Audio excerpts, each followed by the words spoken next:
একদিকে আরাকান আর্মির দখল, অপরদিকে আন্তর্জাতিক স্বার্থের জটিল সমীকরণ, দুয়ে মিলে দিন দিন জটিল হয়ে উঠছে রোহিঙ্গা প্রত্যাবাসন। নিরাপত্তা ছাড়া দেশে ফিরতে রাজি নয় রোহিঙ্গারা। বিশেষজ্ঞরা বলছেন, এখন কেবল দ্বিপাক্ষিক বোঝাপড়ার মাধ্যমে সমাধান সম্ভব নয়, নির্ভর করছে প্রতিবেশী রাষ্ট্র এবং আন্তর্জাতিক সম্প্রদায়ের আচরণের উপরও। রোহিঙ্গা ও বাংলাদেশ মিয়ানমার সীমান্ত পরিস্থিতি নিয়ে রিয়াজ রায়হানের ধারাবাহিকের আজ থাকছে দ্বিতীয় পর্ব। ক্যামেরা ছিলেন জিহাদ ইসলাম।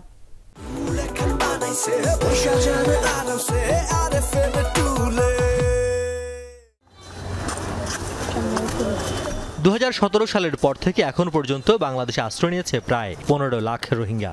8 বছর আগে মিয়ানমার সামরিক জান্তা ও রাখাইনদের নির্যাতনে ঘর ছাড়তে বাধ্য হন তারা।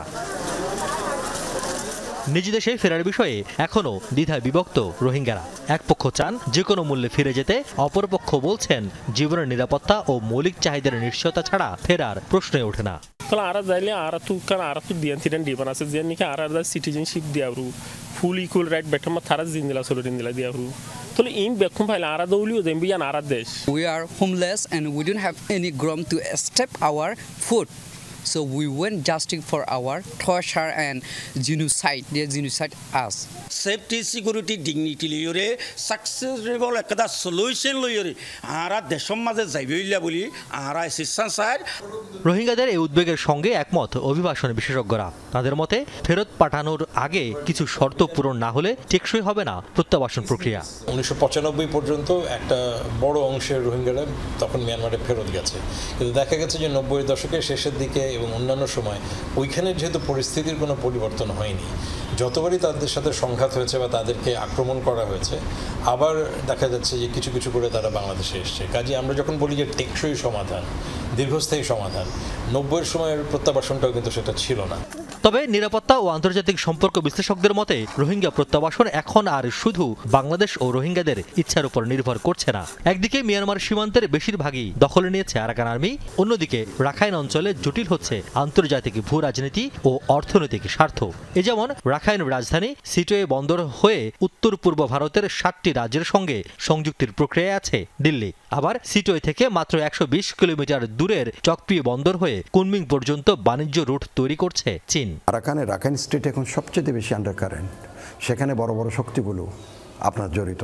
চায়নার বড় সড়ো স্বার্থ আছে, কারণ চায়নার লিন্টারের আমার কথা না, সবচেয়ে বেশি ইম্পর্টেন্ট তাদের হচ্ছে এখন স্থাপনা হচ্ছে তার ডিপ সি পোর্ট।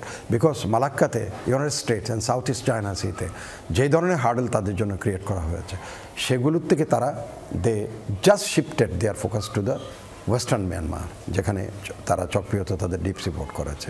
সেটা থেকে তারা আনইন্টারাপ্টেডলি এখন over the bay of Bengal they are reaching Indian Ocean, eyeing to the Africa and the Middle East. সেটা আমেরিকা জানে। এত সমীকরণের মাঝেও বেশ কয়েকবার আরাকান আর্মি সহ সংশ্লিষ্ট পক্ষগুলোর সঙ্গে একাধিকবার বৈঠক হয়েছে বাংলাদেশের নীতি নির্ধারকদের, কিন্তু তাতে খুব একটা ইতিবাচক ফল হয়নি। বিশেষজ্ঞরা বলছেন এখনো সুযোগ আছে প্রত্যাবাসনের, তবে এর জন্য বাংলাদেশকে নিতে হবে কৌশলগত কিছু উদ্যোগ। আসিয়ান কোনোদিন রোহিঙ্গা নাম শুনলেই কিন্তু শাটডাউন হয়ে যেত। এবারে delegation is coming, is going to this is a big issue একটা।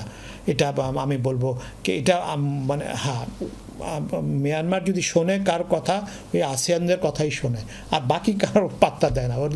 ওইটা হলো ওদের একটা। আর China is a big issue.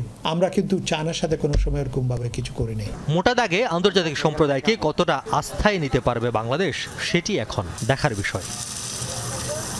এর আগে অন্তত দুবার বাংলাদেশ সরকার ফেরত পাঠিয়েছে রোহিঙ্গাদের, কিন্তু আবারও একই ধরনের নির্যাতনের শিকার হয়ে তারা ফিরতে বাধ্য হয়েছে বাংলাদেশে।